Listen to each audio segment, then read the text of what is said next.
Bom, estamos aqui com o Guilherme Boulos, que por pouco hein, não é prefeito de São Paulo. O Guilherme, primeiro, bom dia, é um prazer falar com você.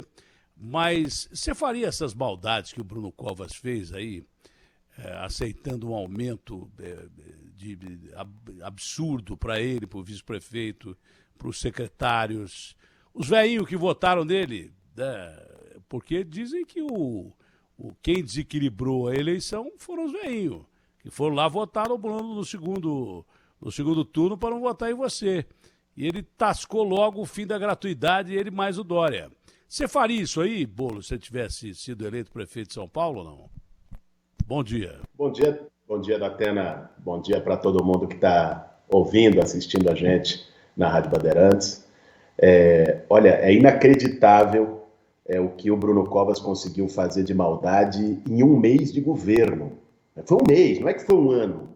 Em um mês, ele conseguiu aumentar o salário dele, aumentou, sei lá, em 40%, 50%, uma coisa absurda para o padrão nacional. Porque só podia ser acordo com a Câmara, né? Só podia ser acordo com a Câmara, porque isso destrava aquela lei de ajuste para outros salários, e o pior é que é só de elite da municipalidade. Gari, o povão que trampa pesado, esses não vão receber o aumento, né? Isso aí já devia ser acordo de antes, né? Devia ser acordo da pré-eleição, para apoiar na eleição, porque isso é uma maldade terrível. Eu acho que mudou completamente. O Bruno Covas, de antes da eleição, que eu conheci, mudou completamente depois de eleito prefeito. E depois foi para o Maracanã. Mas pode continuar falando das maldades, que o povo vai gostar de ouvir o que você vai falar, com certeza. Ele e o Dória, né? Os dois juntos, né? Aliás, o Bruno Covas foi cria do Dória em São Paulo, né? Agora, essa coisa do salário, Datena, você lembrou muito bem, que às vezes as pessoas acham, é só o salário dele, isso não vai ter um impacto no dinheiro público e tal. Não é verdade. Ao aumentar o salário dele, o salário de secretários, aumenta o teto municipal. E aí, carreiras de alto escalão do poder público, que são aquelas que já têm maior ganho, que já têm privilégios, aumentam os dele. Eu defendi durante toda a campanha a valorização do servidor público, né? O aumento do salário da enfermeira, o aumento do salário do gari, o aumento do salário do médico que está no posto de saúde da periferia, né? E eles diziam que não tinha dinheiro, né? Que eu iria quebrar a cidade, que eram propostas inviáveis. Os caras chegam lá, a primeira coisa que fazem é aumentar o salário deles próprios e da elite do funcionalismo. É uma esculhambação, né? É um escândalo, é um estelionato eleitoral. Agora, não parou por aí, né, Datena? Logo depois, ele vai num acordo com as empresas de ônibus e corta a gratuidade dos idosos entre 60 e 65 anos. E como você Só bem pode lembrou, ser acordo com empresa de ônibus, não tem outro motivo. Só pode ser acordo prévio com empresa de ônibus que deve ter financiado a campanha dele. Só pode ser isso. Só pode ser, não pode ser outra coisa. Porque tem aquela história do quilômetro rodado que você queria mudar e tal. Não é verdade? Ou eu estou enganado? Não, é justamente isso, né? Tem uma máfia das empresas de ônibus na cidade de São Paulo e nas grandes cidades do Brasil, Datena. Aqui, eles recebem a remuneração da prefeitura, não por quilômetro rodado, mas por número de passageiros que eles carregam. Passageiro. Que é um absurdo porque isso estimula a superlotação no transporte. As pessoas Você queria transformar em quilômetro rodado, era a base, claro. Era uma das propostas suas de campanha, transformar em quilômetro rodado. Sabe o que eu estou pensando agora? Você lembra quando eles, na pandemia, reduziram a frota para 70%? Tinha mais gente do que com os ônibus todos rodando. Quer dizer, o empresário de ônibus economizava combustível, economizava pagar funcionário e continuava com o mesmo número até mais de passageiros. E a contaminação foi violenta naquela época. Quer dizer, rodavam 70% da frota, como recebe por passageiro, eles não perdiam um centavo. Pelo contrário, os ônibus lotados, né? Mesmo número de passageiro com menos número de ônibus, o que propiciou que muita gente se contaminasse e morresse, porque ali a contaminação foi grande, como continua grande no transporte coletivo de hoje. Só para ajudar você a responder aí. Não, com certeza, Datena. E quem mais ganhou com essa política de reduzir a frota das empresas de ônibus foram as próprias empresas. porque elas tiveram menos gasto com pagamento de salário, menos gasto com combustível, menos gasto com desgaste da frota e receberam a mesma coisa porque a remuneração da prefeitura é por número de passageiro. E quem se ferrou, para falar o português claro aqui, é o povo que sai dos fundões da cidade, do Grajaú, do Jardim Ângela, lá de Cidade Tiradentes, em ônibus superlotado e muitas vezes com um risco tremendo de contaminação. Então, eu não tenho a menor dúvida que esse fim da gratuidade é um acordo com a empresa de ônibus e prejudicou os idosos. E teve a terceira maldade, que eu não quero deixar de lembrar aqui, Datena, que aconteceu na semana passada, que foi aquela história de botar pedra pontuda debaixo de viaduto para expulsar morador de rua. É de uma desumanidade. Assim, isso para mim é além da política. Uma coisa é você fazer a discussão de projeto político, de proposta política diferente. Outra coisa é humanidade, é ética. Como é que você pega, né, alguém que já está jogado na rua? São Paulo tem uma das maiores populações de rua do planeta, mais de 25 mil pessoas jogadas, sem nenhum tipo de assistência, que não estão lá porque querem, estão lá por falta de oportunidade, porque foram despejados, porque não conseguiram pagar o aluguel. Cada vez mais são mulheres, são crianças, são famílias inteiras. E as pessoas estão debaixo do viaduto e você expulsa elas de lá. Sabe o que me lembrou aquilo? Sabe que a primeira coisa que me veio na cabeça aquilo ali, parecia uma intervenção artística que ficaria bem numa Bienal, relembrando cenas do Holocausto. Tipo, pessoas que morreram no Holocausto e tal. Me lembrou coisa de nazismo aquilo. Inclusive ontem eu falei com o prefeito, foi de onde? São Bernardo? De onde foi? Qual o prefeito que eu falei ontem, ô Garrafa? Que eu tô com a cabeça... que Orlando fizeram Morando. a mesma coisa. Eu falei com o Orlando Morando, eu falei, Orlando, essas pedras aí são ridículas, você tem que tirar isso aí daí. Ele disse que, vou ver, vou pensar, se fosse eu, tirava na hora, porque é a mesma coisa que fazem aqui e tem a impressão que estão fazendo do estado inteiro e do Brasil inteiro. Ao invés de você arrumar solução para o morador de rua, nem que seja um abrigo, que está faltando abrigo, o próprio procurador do estado falou, olha, se vocês não tomarem cuidado com o morador de rua, vai começar a haver invasão de mercado, saque, porque não tem cabimento. A população de moradores de rua na região central de São Paulo e em São Paulo é enorme. Ao invés do cara arrumar pelo menos um abrigo, não estou dizendo nem em casa, porque isso eles não dão. O Dória não ficou de entregar 150 casas, recebeu o dinheiro e não entregou para 150 ou sei lá, mais famílias. Não estou dizendo nem casa, mas um destino humanitário para essas pessoas. O cara põe em pedra para o sujeito não deitar ali. Eu queria ver quem teve essa ideia, botar a mãe dele para deitar ali, o pai dele para deitar ali, porque é brincadeira. Aquilo me lembrou cena de Holocausto, cena de nazismo aquilo ali. Ainda bem que derrubaram, mas muitos locais que nós estamos indo atrás, estamos descobrindo, e o Orlando Morando falou assim, mas faz 20 anos tem essas pedras aqui. Se faz 20 anos é mais motivo para tirar, e eu tirava agora, eu ia lá tirar. Eu pegava um carretão daquele lá, uma máquina daquela lá, e ia lá e tirava. Aquilo foi, você lembrou muito bem, foi uma coisa triste demais. O Bruno voltou completamente diferente, porque é impossível que ele não soubesse disso, ou não? Eu com certeza sabia, Datena, essa história de que fizeram sem eu saber, sem autorização, isso não existe, né? E, aliás, esse não é o único caso em São Paulo. Essa é uma política que tem sido feita, uma política higienista, uma política de exclusão, uma política desumana. Eu saúdo aqui, viu, Datena, em público, o padre Júlio Lancelotti, que trabalha com a população de rua e que teve a atitude de pegar uma marreta lá e simbolicamente quebrar umas pedras daquela. Porque, assim, essa é a reação que eu acho que todo mundo que tem coração, que tem sentimento, né, tem quando vê um negócio como esse.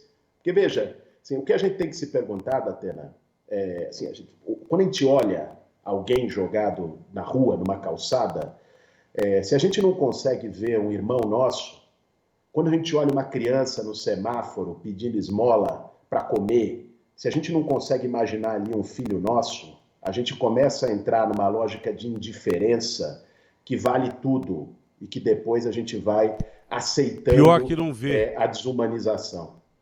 Pior que não vê. O Sakamoto escreveu uma coluna tão boa uma vez, quando morreu um morador de rua, de frio. Morreu de frio. O Sakamoto ele fez uma espécie de mea-culpa coletiva, uma coisa junguiana. Mea-culpa coletiva, porque isso não é um cara, não é um indivíduo, é a sociedade. Ou o cidadão da sociedade, só estou falando para todo mundo e me incluindo também. Todo mundo. O cara passa, esse cara, por isso que são chamados de invisíveis. Ou você não vê, ou você faz questão de não querer ver. Fala assim, puxa, já pensou? Isso é do subconsciente, não é nem questão de caráter. É de caráter também, porque eu vejo por outro lado a colocação das pedras. Né? Ali eu não vejo excesso de coração do padre Lancelotti. Ali eu vejo cidadania do padre Lancelotti. Eu vejo a falta de coração que ele colocou a pedra ali. Né? Mas o cidadão de rua ele é ignorado. Se é ignorado pelo povo, até pelo cara que é gente boa. Pode ser um baita cara gente boa, mas o subconsciente do ser humano é não querer estar ali. Então ele pensa assim, poxa, eu não quero estar aí, não vou nem olhar. Né? Então o Sakamoto fez o meia-culpa e falou, olha, eu passava todo dia daquela esquina, eu observava o cara, mas não olhava o cara.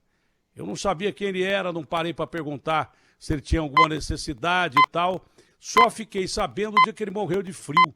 É assim que a sociedade vê o morador de rua. De uma forma geral. Sabe aquela culpa coletiva, que é a mesma coisa da violência da turba. A turba, quando vai atacar alguém, pode ser engenheiro o cara que está no meio da turba, pode ser médico, pode ser gari, pode ser quem for, pode ser um pai de família legal pra caramba. Mas no meio da violência, a violência fica diluída no meio da turba. A mesma coisa é a sociedade em relação ao cidadão que está na rua. Não olha, não vê. Estou dizendo via de regra, porque tem cara que nem é de ONG, não vou dizer ONG, que vai lá e ajuda, que vai lá e dá cobertor, que vai lá e ajuda mesmo. Um dia eu estava mostrando isso num frio desgraçado, o cidadão saiu e chegou com uma caminhonete cheia de cobertor. Eu falei, pô, deve ser algum empresário e tal. O cara estava desempregado. Ele vendeu não sei o que para comprar o cobertor e lá dá o cobertor. Mas via de regra a sociedade faz o que o governo faz. Finge que não vê. Não, você não tem a dúvida, Datena. Você tem uma indiferença coletiva que foi sendo construída, e quando se bota pedra debaixo de um viaduto, quando se bota rampa, isso já vem desde longe lá em São Paulo, botaram naquele acesso da Dr. Arnaldo com a Avenida Paulista, quando se faz, como se fez aqui na cidade com alguns condomínios fechados, a lixeira anticatador, aquela lixeira fechada com cadeado para impedir que o trabalhador da reciclagem possa ir lá fazer o seu trabalho. Isso é uma expressão da indiferença coletiva. Agora, cabe ao poder público não fortalecer essa indiferença. Cabe a quem está no governo combater essa indiferença. E o que o Bruno Covas fez, e o que o Dória fez, porque no governo dele, quando foi prefeito de São Paulo, teve o episódio de jogar água em morador de rua, lá na Praça da Sé, é fortalecer, legitimar essa indiferença. O que o governo deveria estar fazendo, eu estaria fazendo se tivesse sido eleito, Datena, é uma política de acolhimento e de moradia para essas pessoas. A prefeitura tem dinheiro para isso, tem todas as condições de fazer um acolhimento solidário, um acolhimento humanizado, colocar essas pessoas em lugares decentes e fazer moradia popular. Você até noticiou na semana passada a manifestação que teve de movimentos sociais, porque o Dória congelou o investimento da Secretaria de Habitação, descumpriu o acordo para a construção de moradia popular para as pessoas. Isso está na contramão. Que ele assinou, né? Se a gente olhar, assinou. Porque, olha, tem uma coisa, Datena, isso não é só da política, é da vida. Palavra tem que ser cumprida. Se você se compromete, você cumpre. Então, assinar coisa e ficar dando volta depois, ainda mais quando é uma coisa que não é de interesse individual, é de interesse coletivo, é casa para as pessoas, mexe com o sonho, mexe com a expectativa de muita gente, você tem que ter dignidade e cumprir os acordos que você faz.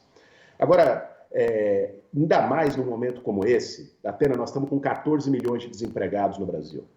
É o maior nível de desemprego da série histórica, desde que o IBGE mede. Nós estamos com 5 milhões de desalentados. Sem auxílio emergencial. Cortaram o auxílio emergencial, que atendia 68 milhões de pessoas. Veja, e aí você acaba com a gratuidade do aposentado. É brincadeira. e acaba com política habitacional, porque muita gente usava a parte do auxílio para Isso pagar nunca aluguel. teve. Política habitacional nunca teve. Agora o que está tendo de despejado na rua não está no gibi.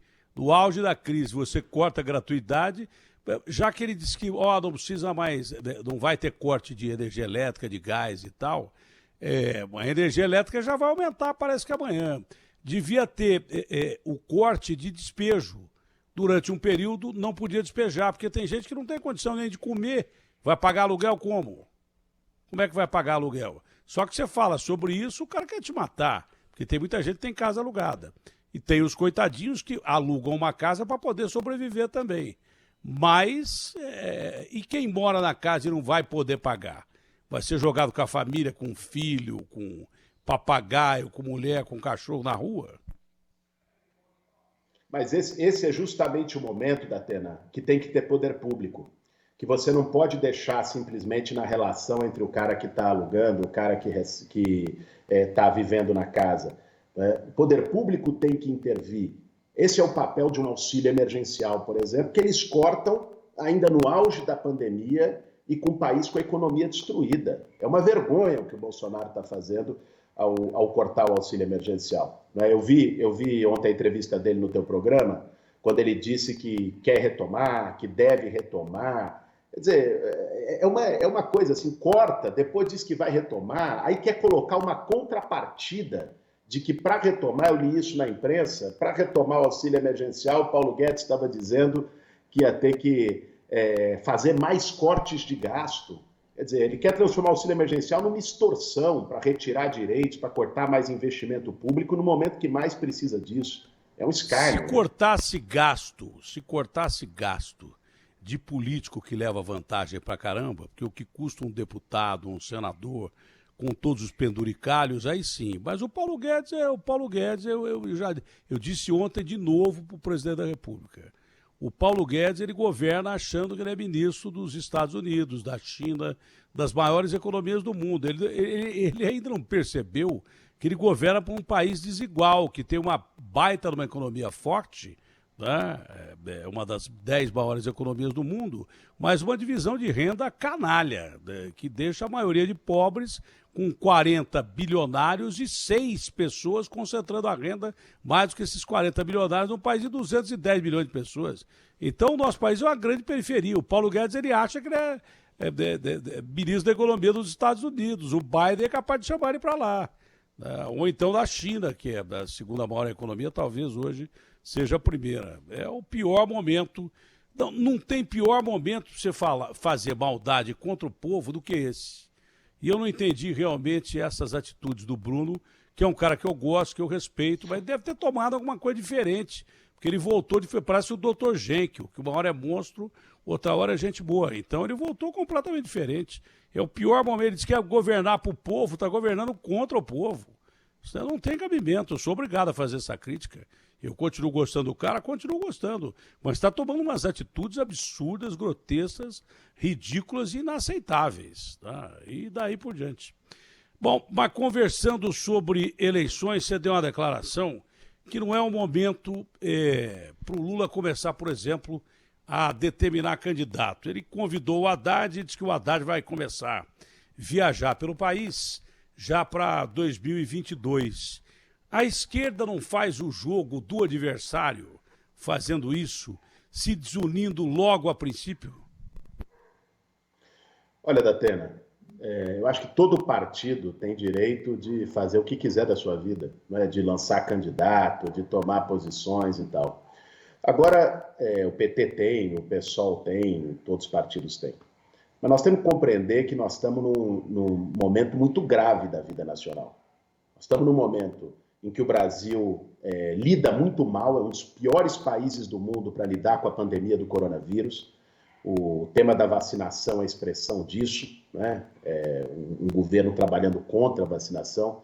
Nós temos um momento de uma crise econômica brutal, como a gente falava aqui, e com o fim do auxílio emergencial, nós podemos levar o país a um caos social, a uma convulsão.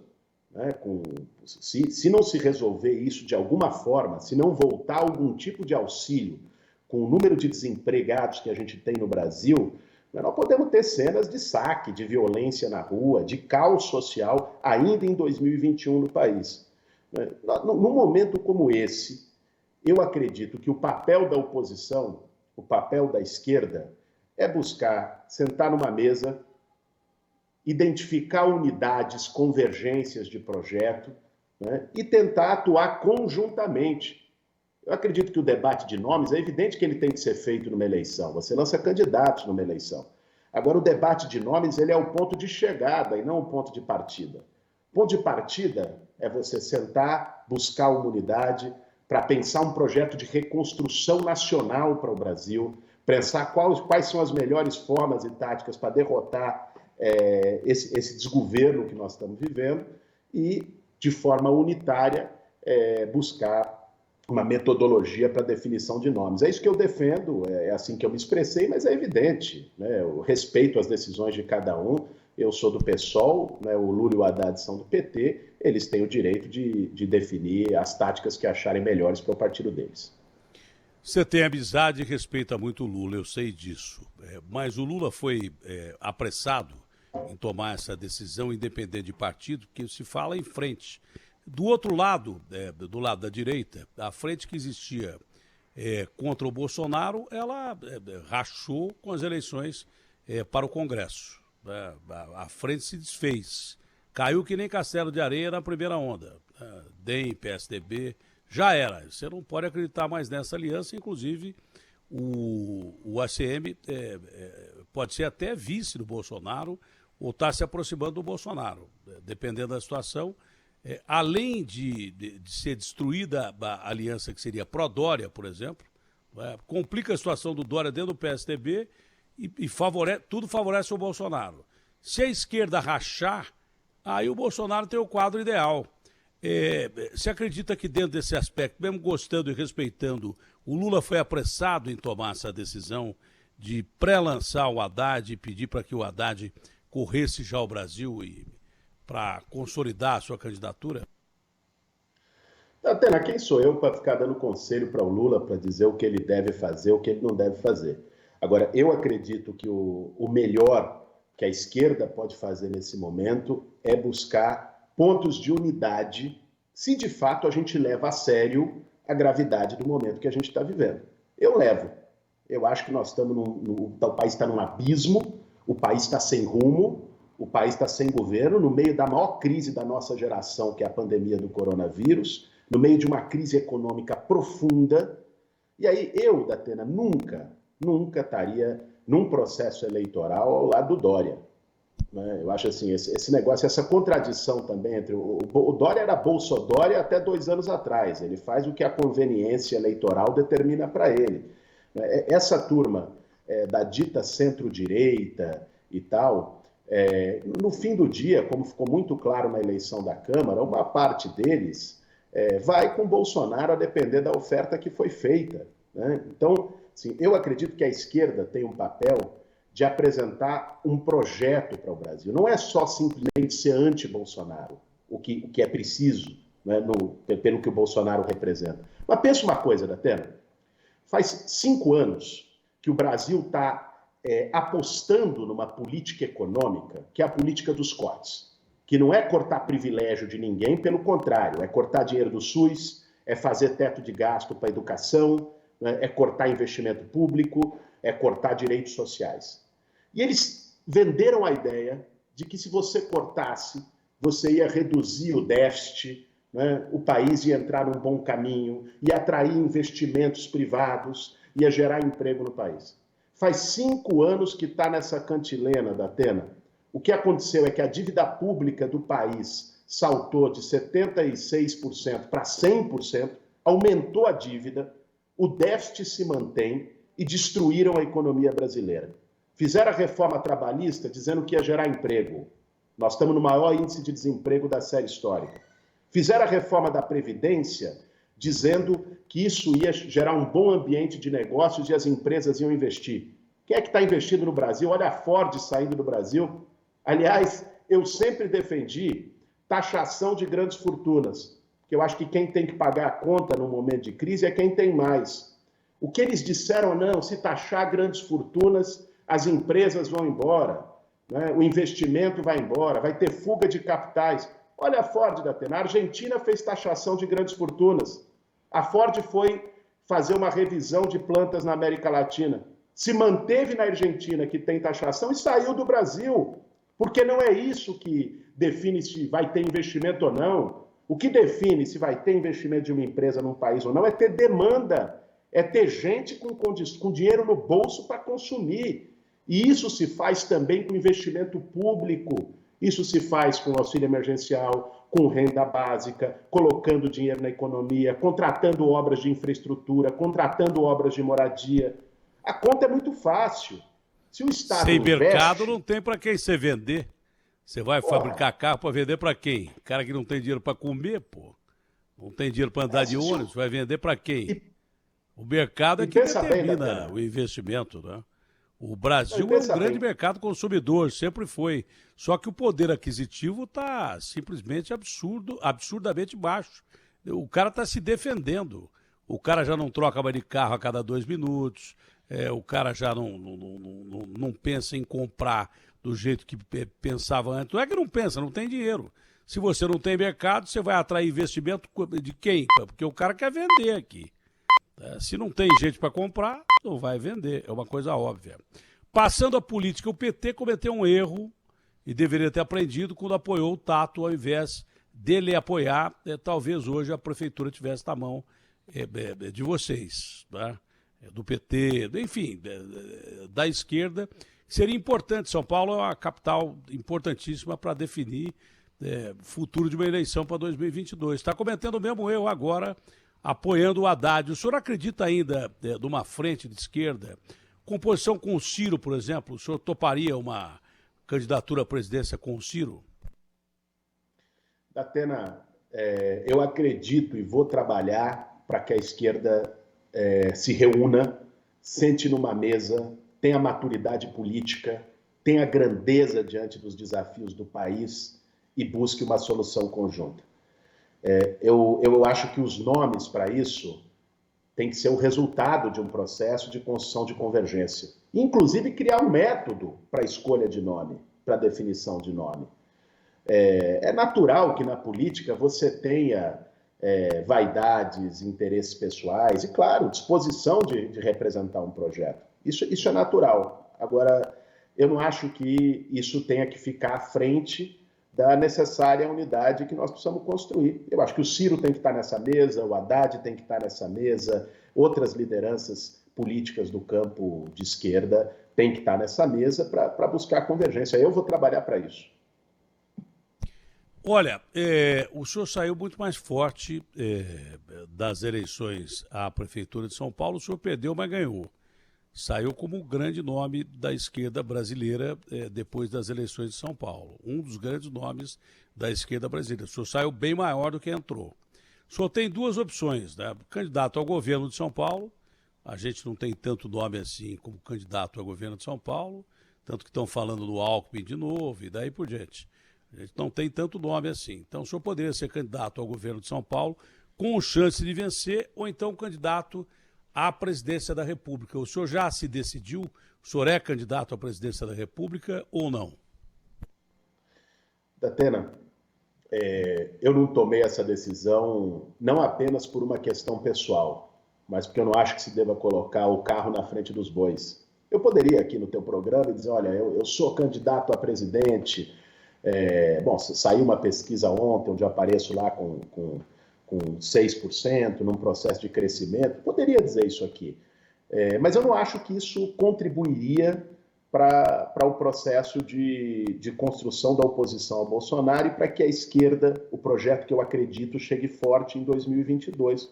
Né? É possível que eu seja, evidente, eu não vou ser hipócrita aqui de descartar, dizer eu não vou ser candidato a presidente, eu não vou ser candidato a governador. Isso o senhor tem mais vontade de ser candidato? Vou mudar a pergunta. O senhor teria mais propensão e vontade a ser candidato à presidência da República ou ao governo de São Paulo? Mudando um pouco a pergunta. Datena, eu acho que o debate nacional, eu já fui candidato a presidente em 2018, né? O debate de projeto de país, de projeto de futuro, me atrai muito. Me atrai porque a presidência da República, o governo federal, tem muito mais margem de manobra para mudar as coisas, para virar o jogo no país, do que um governo de Estado, que tem mais limitações, né, que não pode fazer alteração legal, que não pode fazer, por exemplo, uma reforma tributária, que não pode fazer uma reforma política que enfrente de verdade a corrupção no país. Essas atribuições são atribuições federais. Então, é evidente que a disputa no plano nacional, que é uma disputa de projeto de país, de rumos do nosso país, ela dá uma maior perspectiva de mudança do que a disputa estadual, né? Mas eu também não descartaria fazer essa disputa aqui no nosso estado, no estado que eu nasci, no estado que eu vivo, como fui candidato a prefeito de São Paulo. A política não depende apenas dos nossos desejos, né, e das minhas opções, das minhas inclinações, né? A gente faz aquilo que é necessário no momento, inclusive buscando a unidade, né? Eu posso dizer aqui, eu gostaria de ser candidato a presidente da República, vou lançar o meu nome. Eu acho que isso contribuiria ainda mais para dividir, para pulverizar a esquerda num cenário que a gente precisa de unidade. O Lula é um cara esperto e gosta muito do senhor. Não há dúvida que o Lula é um articulista político. Que ele se deu mal quando ele lançou a Dilma e achou que a Dilma ia ceder a vez e não cedeu. Mas ele é um grande articulista político, isso não há dúvida, né? Será que ele não lançou o Haddad para, talvez, num desgaste do nome do Haddad em pesquisas ou coisas parecidas, de repente fechar com o senhor numa frente ampla mais à frente? Será que este é o pensamento do presidente? Porque não há dúvida, o senhor gosta do presidente, o presidente gosta do senhor. Eu tenho o maior respeito pelo Lula, Datena, tenho carinho por ele. Dizem que no fundo ele tem vontade de apoiar o senhor mesmo. Já queria fazer isso nas eleições municipais aqui. Pois é, enfim, nós temos uma relação pessoal e política de muito respeito e temos naturalmente diferenças. Tanto é que eu sou do PSOL, ele é do PT, temos diferenças políticas. Agora, o que eu acho é que o Lula, isso não é o que eu acho, ele disse isso, essa é a posição inclusive oficial do PT e do próprio Fernando Haddad, é que o Lula também espera ser candidato em 2022, né, Datena? Espera que haja uma revisão da condenação dele pelo Supremo Tribunal Federal. Era a próxima pergunta. Com a suspeição do Sérgio Moro. Está sendo analisado no Congresso, do Supremo, né? Inclusive o ministro Gilmar Mendes foi o primeiro a me dar entrevista aqui, acho que foi semana passada, segunda-feira passada, que depois dele responder sobre a pergunta que eu tinha feito, eu fui mais incisivo e falei, ministro, responda de uma forma direta. O senhor não acha que o Lula ainda pode ser candidato a presidente? E ele respondeu da seguinte forma, queria até que a gente repetisse aí, mas é difícil achar, não sei se é difícil achar, mas se achar, o Garrafa, é a última pergunta. Mas ele respondeu assim, o Datena, você já viu aquele jogador de futebol que para de jogar e volta? Tem muitos casos. Você viu o político que deixou a política e volta à política? Tem muitos casos. O ministro Gilmar, que é uma cabeça de um colegiado, chegou a admitir essa possibilidade. Ele acha muito difícil, mas chegou a admitir essa possibilidade. Mas o senhor acha que o Lula, por exemplo, no caso que está sendo julgado, por todos os vazamentos daqueles diálogos do Moro com os procuradores do que é chamado Vaza Jato, o Lula deve ser inocentado no caso do triplex e depois vira pirâmide, né? Dominó, aliás. Vai caindo um atrás do outro. Pela atuação do Moro e dos procuradores, o Lula tem chance de ser inocentado? Parece que não há tempo de concorrer, por isso que ele já está lançando o Haddad. E dizem, sinceramente, que ele prefere apoiar o senhor. E no bojo dessa pergunta vai a pergunta que é capital, se o senhor já conversou com a Haddad sobre eleições. Vamos lá, Datena. Primeiro, eu acredito sim, se a gente olhar todas as mensagens da Vaza Jato, que agora estão sendo, inclusive, legitimadas como prova pelo Supremo Tribunal Federal, que tem uma inegável suspeição do Moro para poder julgar o Lula. Juiz, Datena, juiz tem que julgar. Juiz não pode ser parte. Imagina um jogo de futebol não é? O juiz veste a camisa do Corinthians, veste a camisa do Palmeiras e começa a favorecer um time. De algum modo foi isso que aconteceu. Teve um conluio aberto, uma conspiração aberta entre a acusação representada pelo Ministério Público e o juiz, com o objetivo evidente de condenar o Lula, inclusive comemorando quando houve decisão, prisão e tudo mais, fustigando. Né? Então, eu acho que isso já dá o vício de um processo judicial. Foi um processo viciado da condenação dele, e por isso todo mundo, num Estado de Direito, tem direito a um julgamento justo. Ninguém está acima da lei, mas ninguém pode estar abaixo da lei também, Datena. Então, eu acredito que o Supremo, inclusive para reparar parte da sua credibilidade, deve julgar a suspeição do juiz Sérgio Moro no caso de condenação do Lula. E isso, naturalmente, habilita o Lula, porque ele vai decidir fazer da vida dele, se ele vai decidir concorrer à presidência, se ele vai decidir apoiar alguém, é um outro debate. Agora, a questão judicial, inclusive ficou claro agora, as máscaras caíram, né, Datena? O Moro está trabalhando numa consultoria norte-americana que presta serviço para o Odebrecht. Ou seja, talvez no crivo do juiz Sérgio Moro, há 2 anos atrás, ele teria tomado já uma condução coercitiva ou estaria preso por conflito de interesses. Então, assim, não pode esculhambar o Brasil dessa aceitar forma. Aceitar o ministério do Bolsonaro já foi um erro grave do ex-juiz Moro. Né? Já aceitar porque ele foi o responsável por afastar aquele que seria o maior concorrente do Bolsonaro. Injustamente ou justamente, quem vai decidir é o Supremo, não sou eu, e não vamos decidir isso vai decidir pelo colegiado do Supremo. Mas que pegou mal pra caramba ele aceitar já o ministério do Bolsonaro, e mais ainda, aceitou o ministério e depois traiu o Bolsonaro. Quer dizer, já pegou mal ali. Depois aceita uma consultoria de uma empresa que estava no alvo da Lava Jato, que pega mais mal ainda. Então o Moro acho que politicamente está anulado. O senhor acredita numa possível candidatura do Luciano Huck? O senhor acha que ele vai topar ser candidato? E tem o DEM cortejando. Estão dizendo até que o PSL seria capaz de escantear o Dória e botar o Luciano Huck no lugar dele a concorrer. O senhor acha que o Luciano Huck vai ser candidato à presidência da República e tem condição disso num país que vive aí uma crise terrível, globalizada? Não é só uma crise do Brasil, é uma crise do Brasil num mundo globalizado em crise. Datena, o Luciano Huck, primeiro, ele tem que se decidir se ele quer liderar o programa de auditório lá na Globo, não é? ou quer disputar a presidência do Brasil. Né? Ele teve essa mesma coisa em 2018, você vai se lembrar, e ele não abriu mão. Assim, ele quis manter. Você não está falando isso para mim também, não, né? Você não está falando, você não está me colocando. Pode continuar. Se falou, tudo bem, não tem erro. Tá bom, vamos lá. Não, essa é para o Luciano Huck.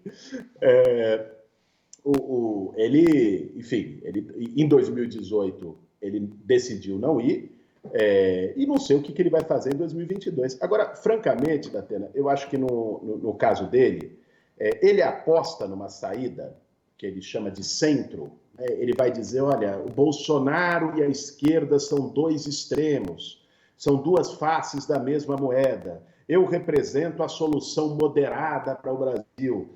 Esse discurso do Luciano Huck, francamente, eu tenho dúvida se cola num país conflagrado. Né? É o que você disse aqui sobre, na Suécia, nos Estados Unidos e tal. Agora, nós estamos num país com milhões de desempregados, num país à beira de uma convulsão social, num país no meio de uma pandemia. Ficar em cima do muro, Datena, eu acho que não tem muito espaço para isso numa conjuntura como essa. Não é a mesma complicação, guardadas as devidas proporções, o cara ser candidato ao governo de São Paulo e à presidência da República? Primeiro pelo orçamento que São Paulo tem, né? que o Estado de São Paulo tem. Os riscos não são os mesmos? Não é tão parecido ser candidato ao governo de São Paulo e à presidência da República? O risco não é o mesmo? Não valeria a pena tentar o sonho maior? Eu insisto na pergunta ainda e gostaria que você desse uma resposta mais aproximada. Ontem o Bolsonaro tentou escapar do auxílio emergencial, eu peguei ele no fim. Eu falei, o senhor está parecendo um político aí que você perguntava uma coisa ele respondia outra. Então, se você tem cargos que representam o mesmo risco, é tão difícil administrar o Estado de São Paulo quanto o Brasil. Não valeria a pena o risco maior de tentar a presidência? Datena, vou ser mais direto, então, já que você me enquadrou aqui no beco. Não, eu gostaria de ser candidato a presidente da República. Eu acho que isso permite, a candidatura à presidência da República, o debate nacional, ele permite uma discussão de rumo de país. Ele permite que a gente paute a crise de destino que vive o Brasil, que a gente apresente um projeto de reconstrução para o país, um projeto de desenvolvimento para o país em outros moldes, com um novo modelo, a pauta do combate à desigualdade como centro. É o que eu gostaria de fazer. Agora, eu não posso tomar uma decisão individualista num momento como esse, Datena. Eu acho que o momento do país é muito grave, ele exige que a gente tenha responsabilidade, exige que a gente tenha paciência histórica, exige que a gente tenha grandeza. E, por isso, eu simplesmente me lançar candidato a presidente da República agora, sair e confirmar isso primeiro depende do seu partido, né? Primeiro depende do seu partido. E acho que depende também de uma disposição de construção conjunta com demais partidos do campo de esquerda e da oposição. Eu acredito que a unidade deve ser a nossa primeira aposta. Se ela não der certo, bom, aí vamos discutir que caminhos vamos tomar. No caso de uma reabilitação, digamos que do Lula, como candidato plausível, legal. O Lula foi inocentado num cenário como esse. O senhor aceitaria compor uma chapa com o Lula, ele como cabeça de chapa, o senhor vice-presidente, ou prefere... Isso é num terreno hipotético. Ou o senhor acha que o PT está se isolando mais, como sempre foi característica do PT, e o PSOL tem mais capacidade para se unir a outros partidos de esquerda? Datena, esse é um debate que passa principalmente por uma decisão do meu partido, né? Por uma decisão que o PSOL vai tomar sobre a sua participação nas eleições de 2022. Agora, todas as alternativas, todas as hipóteses num momento como essa, elas têm que estar abertas. As hipóteses que eu digo de unidade, de composição, né? Não se pode simplesmente ficar desfilando protagonismos. Né? Essa é uma postura muito abaixo da responsabilidade histórica que o momento exige da gente. Nós estamos numa crise profunda no país, nós temos um desgoverno, nós temos 230 mil mortos, nós temos uma crise social, nós temos uma crise econômica, o país está numa encruzilhada. Então, eu acho que a esquerda, antes de ficar fazendo os arranjos de nomes, de composições, de quem vai ser vice de quem vai apoiar quem, né, a gente precisa fazer um esforço conjunto para buscar unidade. Eu estou empenhado nisso e vou trabalhar por isso nos próximos meses, ainda em 2021. A decisão deve sair até quando? O senhor vai ser candidato ou a governador ou a presidente, isso me parece uma coisa clara. O senhor tem prazo para essa decisão? Porque a corrida eleitoral praticamente começou. Lançar-se candidato agora seria muito precipitado mesmo. As pessoas estão com muito cuidado para lançar a candidatura, mas também não pode perder muito tempo.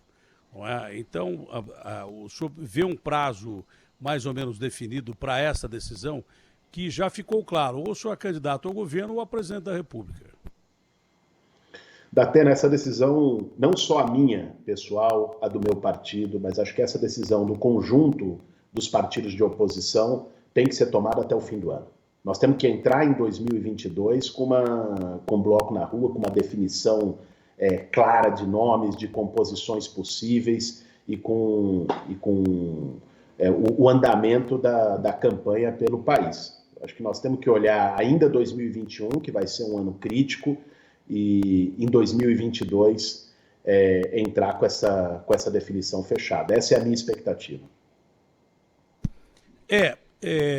Vai ser uma disputa, acredito que acirrada, não sei se tão dividida como foi a última eleição. O senhor acredita que aquela polarização que houve do Bolsonaro contra a esquerda definitivamente vai existir agora ou não? Não vai ser tão polarizado, vai ser mais diluída essa eleição para 2022? Eu acredito que vai ser, sim, uma eleição bastante polarizada, porque o país está polarizado. Mas os termos da polarização e o ambiente das eleições vão ser diferentes de 2018. Isso nós já percebemos em 2020, Datena. Em 2018, você vai se lembrar bem, o Bolsonaro surfou na onda da antipolítica. Né? A onda, aliás, que foi muito alimentada pela própria Operação Lava Jato. Né? O Sérgio Moro criou as condições para a eleição de alguém como o Bolsonaro. Ninguém presta, política é tudo igual, é tudo a vala comum, e ele se vendeu como alguém de fora da política. Estava há 30 anos lá, mas se vendeu como se fosse alguém de fora, que ia mudar tudo que está aí, não sei o quê. Depois de 2 anos de Bolsonaro, uma parte importante do povo brasileiro, inclusive do eleitorado que chegou a votar nele, já percebeu que aquilo era conversa mole, né? Porque antipolítica ele está ali no colo do Centrão, né? Aliado com quem sempre teve em todos os governos do Brasil. Né? Vamos mudar tudo que está aí, acabar com a corrupção, pelo amor de Deus. Né? Rachadinha, todos os esquemas, o toma lá da cá no Congresso, tá tudo ali, né? Não mudou nada. Vai resolver a crise econômica, olha a situação econômica do Brasil, né? No abismo. Então, eu acho, isso já aconteceu em 2020, que o próprio povo brasileiro, apesar de ser uma eleição polarizada, do ponto de vista de ter 2 projetos opostos muito claramente, né? O povo brasileiro agora vai ter mais disposição de discutir projeto. Em 2018, Datena, foi uma eleição marcada pelo ódio, foi uma eleição tóxica, marcada pelo medo. Eu fui candidato e vi isso. Só isso. Não tinha debate de futuro e de projeto de Brasil. Acho que 2022 vai ter espaço para isso. Bom, para encerrar, mesmo com o desgaste da presidência, e qualquer um se desgastaria, claro, principalmente um cara polêmico que nem o Bolsonaro, mesmo com o desgaste da presidência, o presidente tem a máquina do governo na mão e tem 32% de aprovação, segundo pesquisa da XP, com uma reprovação de 46% ou coisa parecida, 43%, mas 32% de aprovação, que ele considerou boa. Caiu só a imagem ou caiu o som do Boulos também, hein? O som, você está me ouvindo, Boulos? Estou te ouvindo bem, travou. Então, travou a imagem também, tá? Ninguém quer ver a cara da gente, quer ouvir o conteúdo. Tá, então é no meu computador aqui. Então é por isso que eu não gosto desse negócio de Skype. Bom, enfim, apesar do desgaste do cara ser presidente durante uma pandemia, claro que é o desgaste natural, mas ele continua com 32% de aprovação, não é? E ele é o cara a ser batido, principalmente pela esquerda, porque você não acredita que o centro tenha muito espaço nessas eleições?